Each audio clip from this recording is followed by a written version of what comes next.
Good afternoon and welcome to FlossTube number 20. Today is July 30th and I realized this morning as I was getting ready to make this video that July 27th marks my first year on FlossTube. So I have been here for just over a year now and this is my 20th video. My name is Christine. I am CMD586. That's Cat Mother Dog 586 on Instagram if you are on Instagram. Okay, so let's see. Let's start with a couple of well, one shout out and one thank you. I wanted to thank last time I did a video, it's been over a month since, no, it's been 28 days. It's been 4 weeks since I filmed my last video.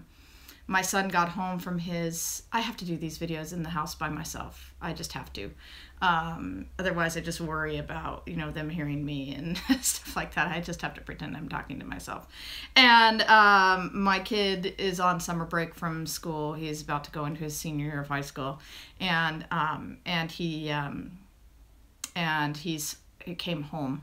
And so it's been just a little bit harder for me to like make sure I'm alone in the house to do a video. And anyway, I'm just picky. So anyway, that's why it's been a month. But I wanted to give a thank you. On my last video, I had shown this beautiful sort of deep pink fabric that I had gotten at StitchCon that I had no idea, that really wasn't my usual fare, and I had no idea what I was going to do with it. And Jilly Pepper 5353, who comments on a lot of videos, she gave me a good idea, and so I'll probably be making use of her idea. I haven't found the pattern yet, but she had said a monochromatic black design on the pink would look awesome, and she's absolutely right. Of course, there's a lot of like monochromatic Halloween designs, but I don't want something like that because it's being so pink. I feel like it needs to be not Halloween. Something else. It could even be used on, but a monochromatic black design is like a really great idea for that fabric. So I really appreciate that. I was kind of thinking about maybe something that's like, that either is or is similar to like the Bothy Threads designs. None of which do I have, all of which I would like to do at some point, but it's one of those things where I don't want to use the kit, you know, I just want the pattern so but one of those would be really great on that pink fabric. Anyway, so thank you, Jilly Pepper 5353, and I appreciate all your comments on my videos. But I'll be definitely keeping my eyes out for something black and monochromatic to use on that hot pink fabric. All right, and then one shout out, FlossTube shout out. Mrs. Milkybar Kid is, if you are not aware, she is back. I couldn't believe it when I saw, I don't know, 3-4 weeks ago that she had done a new video. I was so excited, and she's apparently really back because she's done 3 videos now. So she was one of those that it was like, she's like, you know, just one of the originals that I watched when I first discovered FlossTube and when there weren't that many FlossTubers to watch, and I just really always loved her. She just, the work she did, you know, I always felt like I learned something watching her videos, and I just was so thrilled to see that she's back. So she is back. So if you haven't watched Mrs. Milkybar Kid before, you're in for a treat. And if you have in the past, I'm sure that you'd be very excited to hear that she is back because she was definitely missed. Okay, stuff I got. I actually didn't get much. I mean, I bought some threads and stuff, but like floss, the DMC, not fancy floss, for a lot of projects, and just bought some miscellaneous, nothing exciting, nothing worth showing. The only thing I got that's actually worth showing, oh, and I do have I will have something coming from Pamela Hoover McIntosh at Stitcher's Paradise at some point, but I don't have that yet. So the threads from Trisha at 3L Threads. Here they are. This is the next batch. In no particular order, we have dark chocolate,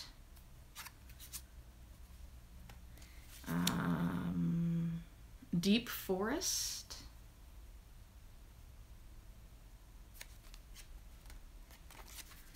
oh, love this, deep sea. Look at that. Look at that. That is great. Current. There is no end to the beautiful reds that that gas turns out. Just no end. Daisy, a very light lemony yellow. Daffodil, a little bit darker, also beautiful. Ooh, those two are beautiful together too. I really like this one, Dragonfly. It's more browns and greens, so some great greens and browns. That is just beautiful. Dried Thyme. I already have some of this, I think, in a project I'm working on. It's good to have more though. Always good to have more.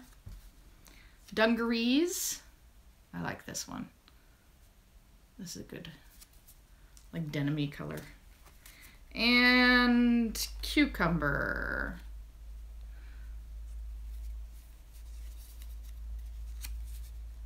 Okay, so that is basically all I got. WIPS. In the last 4 weeks, I have worked on only 5 things. 1, 2, 3, 4, 5, and one of which I finished. So I'm not sure what order to do this in. I think I'll start with my finish. I actually don't remember what order I started. Usually I do it in the order that I took things out and worked on them, but I've kind of lost track of that this time around. So, but I think the oldest thing I worked on was, I think after I saw you last, I got out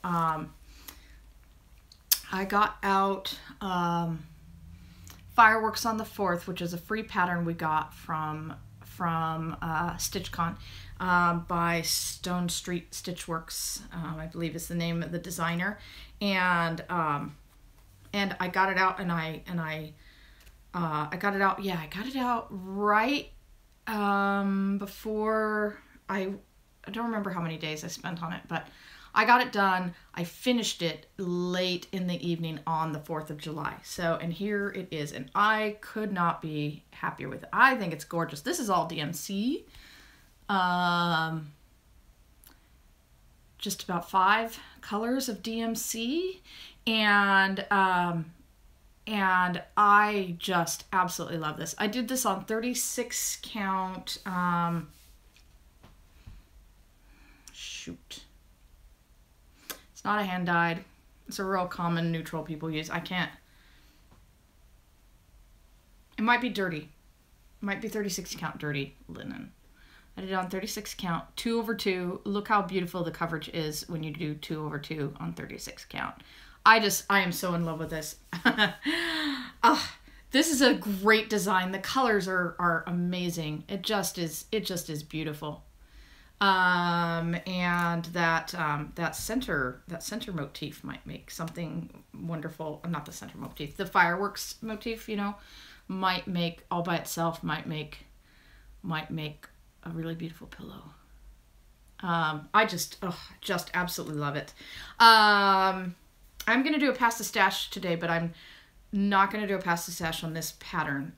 I usually give away I very often give away the paper patterns that I am finished with. I'm not going to do that on this pattern, even though I got it for free. I thought about it, and I really want people to go buy this pattern from the designer.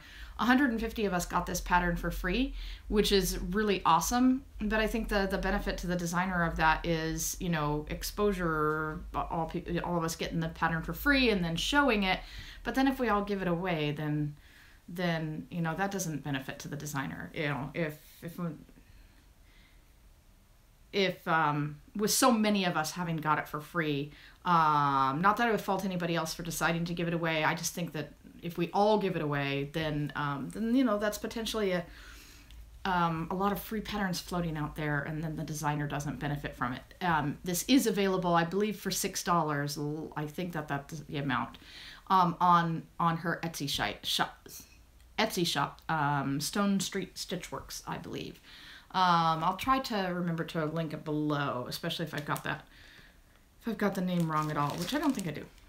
Okay, so next, after I finished that, I believe, if my memory serves me correctly, I got out The Country Store by Told in the Garden. Here is a picture of the finished item, and here is a picture of what it looked like last time you saw it, I believe. And I think last time I worked on it prior to this was like while I was making my way down to StitchCon. Excuse me. Anyway, I came back and I worked quite a lot on it. And there is where I got. So I've done quite a lot of work on this. This is on 28 count blue spruce. A good neutral-ish blue. I mean, blue's not a neutral, but you know, a good kind of basic blue. One of my favorites. So I did a few days of work on that. Several days worth of work on that. And then what I've been talking about doing for a while, I decided to restart my Lady and the Tramp, and that's been quite an adventure. While I was at StitchCon, one of the fabrics that I picked up was a 36 count platinum by Zweigert, and I realized that would be a pretty ideal fabric for restarting Lady and the Tramp, my Disney Dreams collection. So here is a copy of the finished, what it'll look like supposedly when it's finished. And I was not prepared to show this. I think I thought I was going to come back to this. So just have to forgive my somewhat mess. And I actually probably will come back to this pretty soon. But I did not put this away like a person who wasn't going to come back to it for a while. But I didn't come back to it, so it is kind of a mess.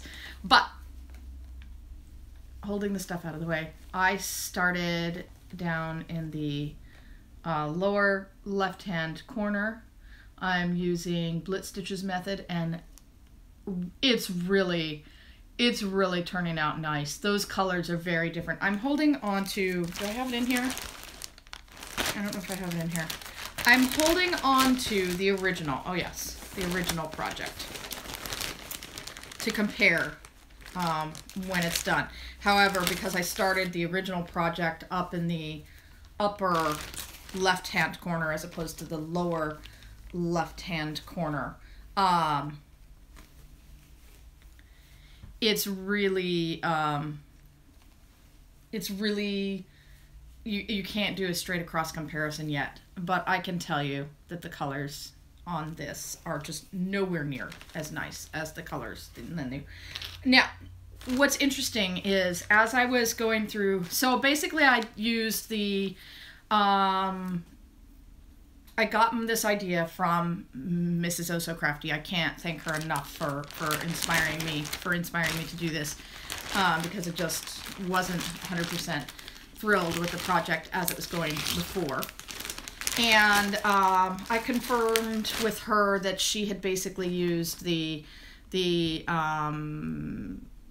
Candamar threads, which is the same as the MCG Textiles threads. The conversion chart that's that's available. There's a website with a bunch of conversion charts. Probably most of you know what it is. I'll either try to link it below or you can ask me. and it's not a perfect conversion chart. If you go through the conversion, there are a fair number of Candemar brand threads that share the same DMC conversion number. And that's not necessarily a problem unless you're using those same threads in the same project.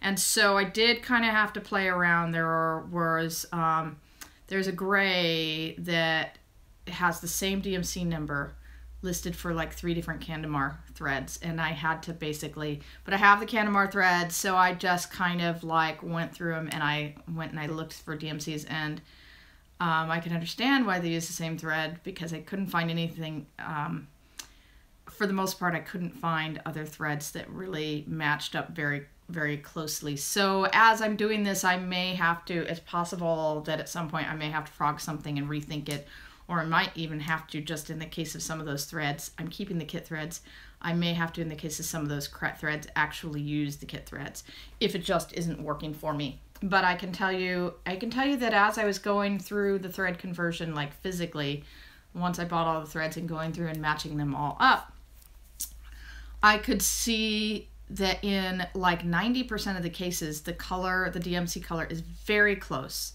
to the kit thread, which almost makes you think, well, this isn't worthwhile, right? But then there are several cases where the DMC color is quite different from the color that, I don't know about what the color was supposed to be, but the color that actually came with the kit is quite different than the listed DMC conversion, which is worrisome, you know, but I really didn't like the results that I was seeing physically on the piece that I was doing originally, and I thought they looked a whole lot better in the picture. And at least one of the threads that it was most dramatically different and that I was most concerned about, when I look at it on here, first off, so far it looks fine on here, which doesn't necessarily mean that much. You know, ultimately it could be, you know, there could still be problems. But one of the threads that I was able to compare to on the picture, like my DMC number looks like what's on the picture, and the thread that they used in the kit doesn't look anything like this one on the picture. So that gives me some comfort that at least in some cases, when there's a dramatic difference, it's a good difference. So anyway, so right now with the way it looks, I'm very happy. It is a little bit problematic for me, like psychologically, to do something like this, to do things differently. But I'm reminding myself that if at some point in the project something isn't working, I can frog it out, and I can, because I'm keeping the kit threads for the time being, I can switch back to the kit threads in any case where I absolutely feel I have to. You know, that nothing is unchangeable. Once I get it all in, if something is just not looking right, it's not ever too late for me to take it out and do something different. So I'm just trying to remind myself of that and not get too stressed out about it. So, and because I am doing this with not the kit threads, I am able to use Blitz Stitch's method, which I have mentioned 1,000 times, and which you all know I love. So, you know, when you do a kit, you can't do that because it doesn't, you don't save enough, you know, you run the risk of running out of threads if you use any kind of parking method with a kit. So so it frees me up to do that, which I really really appreciate. So, and I'm just really happy about it. It's going to take me forever, but I'm happy with that little start there that I got. So then I worked on Wicked Christmas, and so here is a picture, a very crappy picture of the project when it's going to be finished, and here's a picture of what it looked like when I believe you last saw it. And I don't know how much I did on this. I don't really think I did that much. No, I don't really think I did that much. You'll be able to tell in the picture, but I think what I did was just this stuff below this line. So, so there. That's all I did. And it's not because I burnt out on it. Circumstances. Something was going on, and I don't remember. I don't remember what order I did these things in and why I needed to quit, but for whatever reason, I felt compelled to do something else. I'm definitely not burnt out on it. I absolutely love this project. So, but I didn't do that much work on it. Okay. Finally, okay, so I mentioned a while back that my friend Carla Eldridge had, I always want to say she roped me into it, but of course she didn't. But my friend Carla Eldridge inspired me. There you go. That's enabled me. That's so much nicer, right? Than making it sound like she twisted my arm. I feel like she's twisting my arm, but she's totally not. There's this group on Facebook called Unconventional XStitch. Again, I'll try to link below. Unconventional XStitch. They're like, it's mostly full coverage projects, you know, kind of like Hade's, except that, as you might tell by the name, it's unconventional subject matter. Don't be mad at me if you go to the website and you're not thrilled with it. You see, there's a fair amount of gore and there's a fair amount of nudity, and it's, you know, unconventional subject matter for cross-stitch.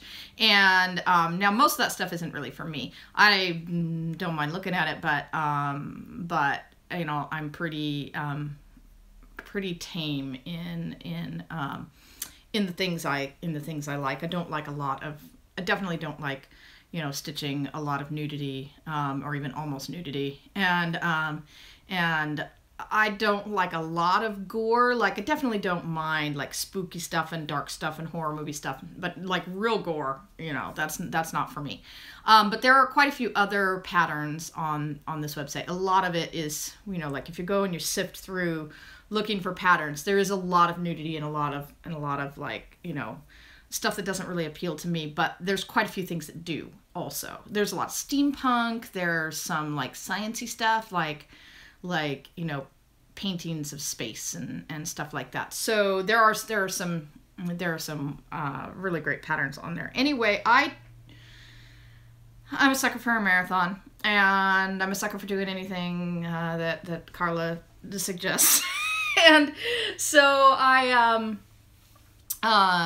there was this group, this Unconventional XStitch Facebook group, and I've been a member of the group for a while, but I hadn't yet owned an unconventional cross-stitch pattern, so I didn't, I couldn't post on the group because, you know, it's only for posting about, of course, unconventional cross-stitch patterns. So anyway, they were going to do this 10-day stitch-a-thon, and I was like, oh, I really want to participate in that. You know, it's one of those things where you count your stitches, and I just I like that stuff. And so so I thought, well, here's the excuse for me to hunt through the website and find one that I really like. And I did. So let me show you a picture of the pattern I chose. And it's called Poison by Natalie. I don't know how to pronounce the name. Natalie Ewert, I don't know, is the name of the artist. And it's charted by Unconventional XStitch, and I've been keeping it in my new project bag. This is a project that may take me many years to complete. I hope not. I mean, did a lot on it the last about 12 days actually, but it fits nicely in this bag. So I started it a couple of days before the event because what I've been wanting to do is try out 2/1 tent stitch. So 2 strands of floss over 1, but on tent stitch on 32 count. Because when I did my skin on Luna, I did it that way instead of doing 1/1 full cross, and I found it to be, the coverage to be amazing and for it to be much easier to do, and I just thought I wanted to try it. So my other Hade-ish thing I'm doing, well, the other thing I'm doing is Hade, the Jupiter's Moon. I'm doing 1/1 full cross on 22 count hardanger, and which is working great, but the coverage on it is acceptable but not super thorough. And the coverage on 32 count 2/1 tent stitch, even though it's tent stitch, like, you can't tell, and it's awesome coverage. So so I think I would I might get away with 28. Also, 2/1 tent stitch, it might work well on 28 too, which might be a little easier. But I'm doing it on 32 count, and the coverage is fantastic. This is how much I got done. Again, I'm using Blitz Stitches method because I love it. And so you can see I got a good start on the lower left-hand corner. And I think that's like a box of poison. But it's got the artist's signature kind of hidden in it. So anyway, I'm loving this. I've gotten a lot more done. This is about 12 days worth of work. I did a quick little practice start on it. I put just in that little corner at the bottom just to see if I liked the coverage a couple of days before the event started, so that if I needed to rethink it and not do it 2/1 tent stitch, that I could do so before the event happened. So so it's taken me longer than I thought. You know, tent stitches should be faster, and even though this is full coverage and there's a fair amount of confetti in it, there's only, like, I want to say 33 flosses. However, many of them are very close in color, and the first several days I was working on it, I kept screwing it up. I made what I thought was a catastrophic mistake. Turned out it wasn't. It wasn't as bad as I thought it was. I mixed up some symbols. It wasn't as bad as I thought it was. And so I had to do some frogging kind of early on. I'm glad I figured it out early on. But anyway, not only that, but my organization of this, I had to figure it out. I ended up using a Paco organizer that I've had, Paco, not sure how it's pronounced, P-A-K-O, I think, or C-K-O. That I've had for a long time, and have mostly not used because I mostly haven't found it useful. But in the case of this, I was having a great deal of trouble I was spending a lot of time, like, hunting through threads and stuff. So I found a way to use this Paco organizer to keep things as organized as possible. Because these colors, they're so close together, some of them, all these grays and brownish grays and dark blue and black and stuff. It's really hard to know what you're working with, so you have to be really careful.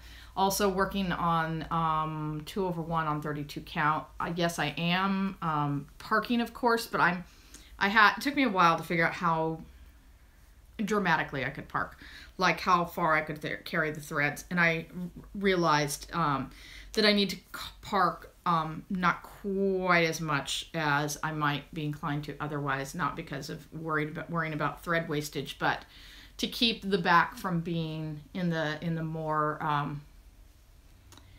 more confetti-ish areas. If I do a whole lot of carrying of threads, like a whole lot of it, there were places that got to where it was extremely difficult for me to press my needle through in the confetti thick areas, and now, as I've figured it out and I'm, like, not parking quite so far away and stuff like that, not making as many carried threads, it's much easier so I'm cutting my thread more often. But with that Paco organizer, I just, I cut my thread and I put the needle back in the Paco organizer, and it's sitting there for the next time, and it really doesn't take that long to deal with it that way. So anyway, I haven't done as much as I thought I would in 12 days, but of course, since I'm doing it over 1, this is actually a quarter the size it would normally be. So, right? Yeah, right. It's a quarter the size it would normally be. So it's quite a few. It's like close to 4,000 stitches that I've put in so far on that. So, and I'm loving it. I'm really enjoying it. And after 12 days, I'm not even burnt out. So, so anyway, so there is that. So, oh, this isn't going to be a terrifically long video, but I do want to do a small giveaway. This isn't really anything to do with me having been in here a year. It's just, you know, I don't know that I'm going to do any like big dramatic giveaways. I kind of just want to like here and there surprise you all with something small, you know, and do it as frequently as I can. Share the stuff I'm done with. So, I had said a while back that I would eventually give away Wanda's Witchery, the pattern, but I wanted to wait until I had at least one other thing to give away with it, because it was just small. So I'm going to give away two things to the same person. On my last video a month ago, I had finished this one. I did it on like a green variegated, like a not variegated. Well, yeah, green hand-dyed fabric by Picture This Plus. I think it's called Moss. So I finished this one last month, and then also a while back I finished Wanda's Witchery. So I'm going to give away the Wanda's Witchery pattern. Doesn't come with any of the threads or beads, so you'll have to, you know, do that part on your own, and also this Witch's Pets doesn't come with the little bat. However, that bat is completely unnecessary. You could very easily leave that out. But if you don't want to leave it out, you could absolutely replace it with, you know, there are many different little charms that you could use to replace that bat. So anyway, anywhere in the world, don't mention B18, don't mention giveaway or pass the stash or any of those other things that might draw, you know, miscellaneous people to just enter the giveaway just to get something free that they don't really even care about. So what I would like you to tell me is I would like you to tell me how you feel about switching things up with patterns. About, you know, whether you like to do it, whether you always do it, whether it gives you anxiety like it does me, whether you think it's, you know, we shouldn't. You know, tell me what you think about switching up things on patterns, whether it be using a different fabric or completely switching up the threads or what. Because one thing that it really amused me, I have said many times that it's difficult for me. I don't have any judgment about it. Like, I know some people think it's kind of like not right to, you know, to not follow what the designer says. I think most people don't think that, though, but that's okay if you think that. For me, it's just, I'm not a very crafty or artistic person. At least I don't think of myself that way. And the thing that has always drawn me about cross-stitch is that I can make something beautiful, but I just follow the explicit instructions and it turns out something beautiful. Somebody else has already determined all that for me. So I don't have to have like the self-doubt of making decisions about, you know, how to make something look great, because I just follow the pattern and follow the instructions and trust it, and it should be fine. Lately I've been playing a little bit more with trying to do my own thing with stuff. In the case of Witch's Pets, for example, it says on it you need it says you can use any black floss. Which just cracks me up, although there are actually, you know, quite a few different black flosses out there. But any floss, as long as it's black. But you do need an orange background material. And of course, I chose to use a very green, like acid green background material instead. And was absolutely thrilled with the results. And the only reason I really did that was because I bought that fabric at StitchCon, and I was like immediately wanting to use it for something because I thought it was amazing.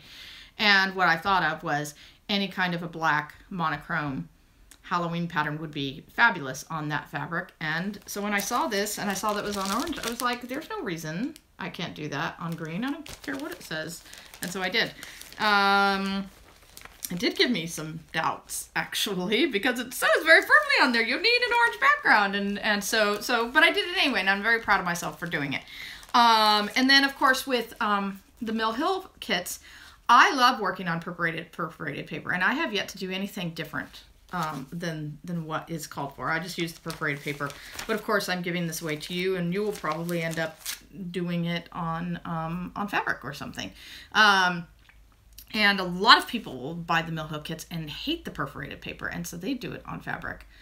MrsOhSewCrafty has been doing a whole like village, like Christmas village of Mill Hill kits. Right this second I'm thinking I would like to do a Halloween one all together. Anyway, sorry, rabbit hole. Thoughts going through my head and coming out of my mouth. But anyway, she's doing a beautiful conversion of some of the Mill Hill Christmas village patterns, all on the same very large piece of fabric that she's put a border around that she came up with, and well, I think she came up with it, and it's looking amazing. So anyway, if you want to be entered into this drawing, just tell me how you feel about converting things, either using different threads or different fabric or whatever. Tell me if it causes you anxiety, if you really love doing that, tell me how you feel about that. Anyway, and then I will know you want to be entered into the giveaway. Well, what do you know? This is kind of a short video for me, but that's okay. I thought surely with a month having gone by that I would have a lot more to say, but I haven't been doing any buying to speak of, and I've stitched on several things, but I've been being kind of monogamous. Like I spent like the last 12 days working on this one project, and I don't even know when I'm going to put it down because I really love it. So I guess that's all you get from me today. Don't forget to enter the Pass the Stash. Be 18. Be anywhere in the world. Answer that question, and I will see you in a couple of weeks. All right, bye, y'all. So here I am at Shake It Records. So I bought my records at Black Plastic, and they had some really cool records for not too much money. They're my records. And now I'm thinking about heading over to Mount Adams because it's outside, it's free, and there's some stairs I can work off lunch. Christine and I left Juneau to escape the rainy, dreary summer that we sometimes have up there. And I just navigated a crazy amount of roads to get to Mount Adams and Eden Park. And look at the weather. It's raining. It's really bad. This is like Juneau rain. And I left my raincoat in the hotel room. I actually brought a raincoat and I left it in the hotel room because I thought, well, the weather's too good. It's not gonna be raining, blah. And there's, supposedly a view over there. But I'm just gonna wait it out. It stopped raining. Check it out.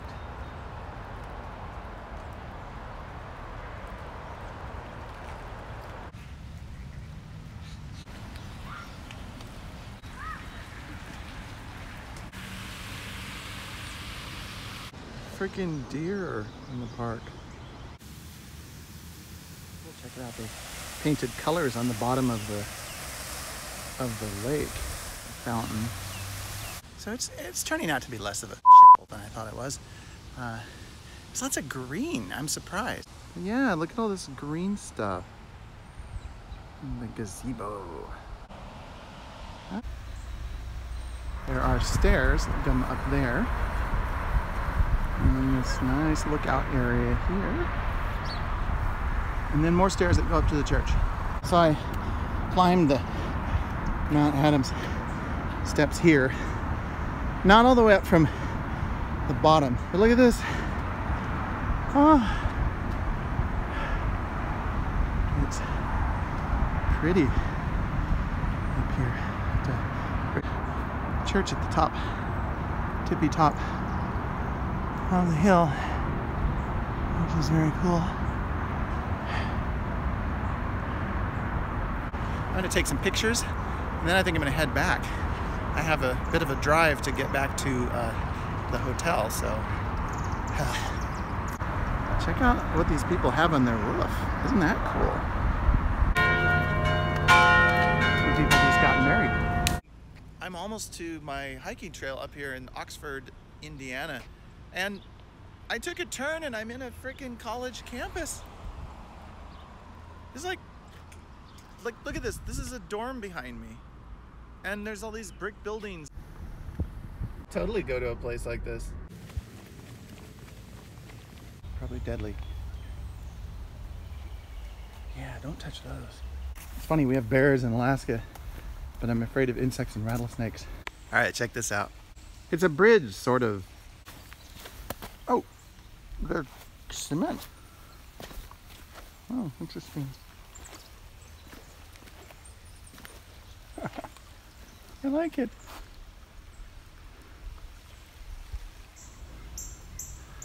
Can you imagine if you were one of the first settlers here and there weren't roads or even trails like this one, and you had to make your way through this wilderness? Wow, it'd be a challenge.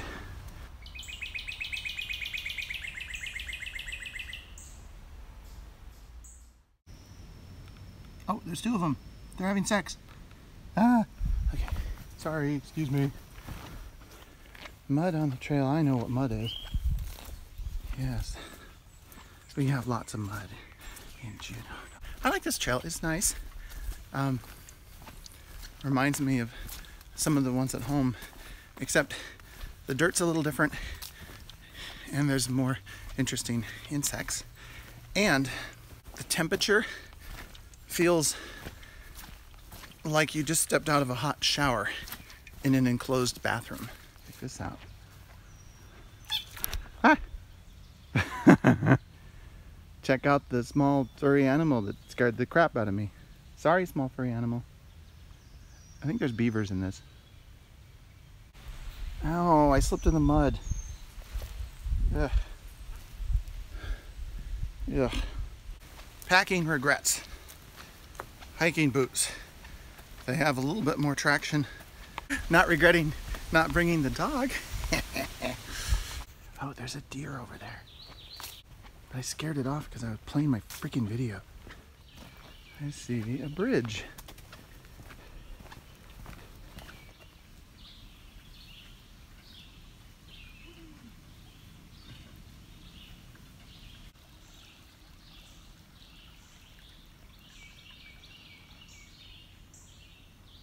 Scary.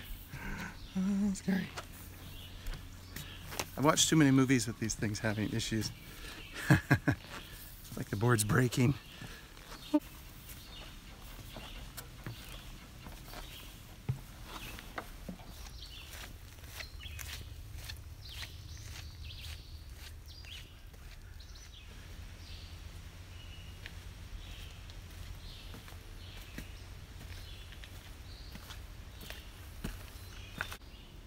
Up until now, it's just been deciduous trees, but those are evergreens up there. The majority of the trees in Juneau, Alaska are evergreen trees.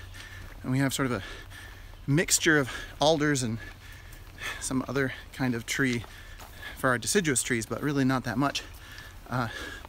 So whenever I go hiking, it's usually around really large Sitka spruce trees and sometimes yellow cedar or red cedar or hemlock. The evergreen tree has like a vine growing on it. That's what these roots are that are coming down. It smells different too. I can smell the evergreen trees. This is a nice trail. It is. There's like a whole field of this stuff. It's very strange. Everywhere up here, they're growing this stuff. I don't know what the hell this is. Now, they did just make pot legal in Canada, and we do have this marijuana problem in Juneau, and I'm thinking I might have found the source. What do you think? I like fields. In Juneau, we have wetlands.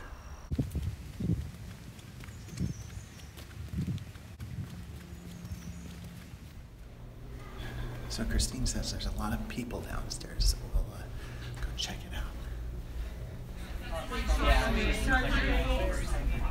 So Cindy DeRosa was originally invited and hoped that she would come to StitchCon, but unfortunately she was unable to.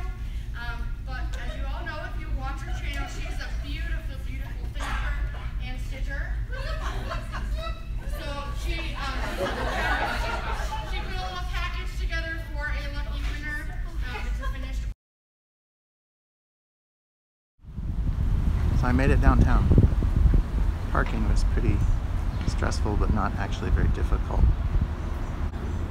The jeans might have not been such a good idea.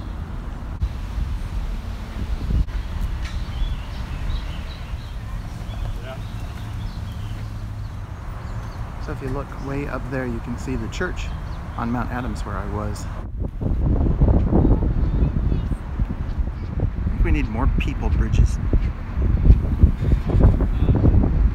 That's just a car bridge over there. That's no fun.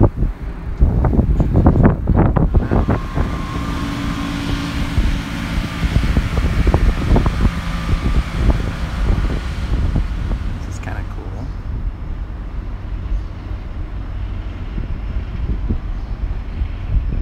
I'm gonna go down to this bridge because it has more, you know, historical cred. Yes. I'm taking this thing, which looks like a levee. It's got a path, and that's what matters. Oh, you know, it is a shame that you cross-stitchers didn't get down here at downtown Cincinnati. It's really nice.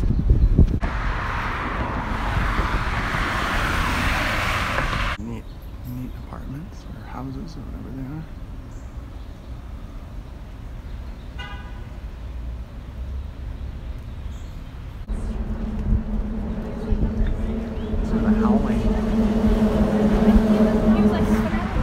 So I'm heading across the other bridge now.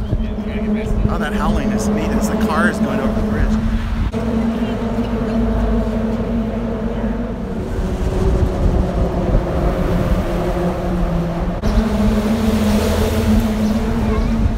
So then on this side of that bridge is a park and what looks like another sports stadium. Oh, it's too hot. I'm hiding under the bridge right now. I think I'll go check out the maze and then the fountain, and then I think I'll call it quits on downtown.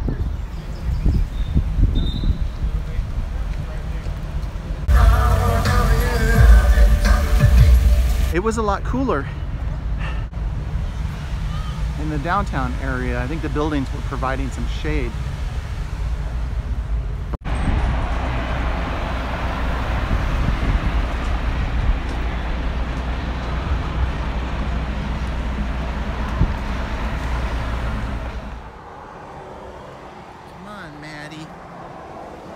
Back from Cincinnati, and you know, was it a shithole?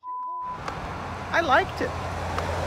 There was lots of record stores. It was kind of warm, but no, it was a fun place to visit. So no, not a